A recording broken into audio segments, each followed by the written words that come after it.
നമസ്കാരം, press line ന്യൂസിലേക്ക് സ്വാഗതം. ഒരു വർഷം മുൻപ് തായ്ലൻഡിൽ നിന്ന് കാണാതായ മോഡലിൻ്റെ മൃതദേഹം ബഹ്റൈനിലെ മോർച്ചറിയിൽ കണ്ടെത്തിയതായി റിപ്പോർട്ട്. കായ്ക്കാൻ കൈനാകം എന്ന 31-കാരിയായ മോഡലിൻ്റെ മൃതദേഹമാണ് ഒരു വർഷത്തെ തിരച്ചിലിന് ശേഷം ബഹ്റൈനിലെ മോർച്ചറിയിൽ കണ്ടെത്തിയിരിക്കുന്നത്. കായ്ക്കാൻ ജോലി തേടിയാണ് തായ്വാനിൽ നിന്ന് 3 വർഷം മുൻപ് ബഹ്റൈനിൽ എത്തിയത്. യുവതി അവിടെ റെസ്റ്റോറൻറ്റിൽ ജോലി ചെയ്യുകയായിരുന്നു. സമൂഹ മാധ്യമത്തിൽ സജീവമായിരുന്ന യുവതി വിവരങ്ങൾ പോസ്റ്റ് ചെയ്യാറുണ്ടായിരുന്നു. കായ്ക്കാൻ ബഹ്റൈനിൽ തൻ്റെ പുരുഷ സുഹൃത്തിനൊപ്പമാണ് താമസിച്ചിരുന്നതെന്നാണ് അറിയിച്ചിരുന്നത്. 2023 ഏപ്രിൽ മുതൽ യുവതിയുടെ പോസ്റ്റുകൾ സമൂഹ മാധ്യമങ്ങളിൽ നിന്ന് കാണാതായി.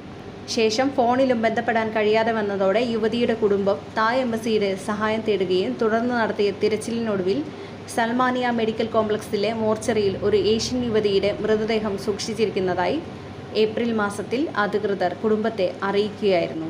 ഒടുവിൽ കാലിലെ ടാറ്റു നോക്കിയാണ് കുടുംബം യുവതിയുടെ മൃതദേഹം തിരിച്ചറിഞ്ഞതെന്ന് അധികൃതർ അറിയിച്ചു. റിപ്പോർട്ട് അനുസരിച്ച് മരണകാരണം വിഷം കലർന്ന മദ്യം കഴിച്ചതാണ്. മരണത്തിൽ ദുരൂഹതയുണ്ടെന്ന് കുടുംബം ആരോപിച്ചു.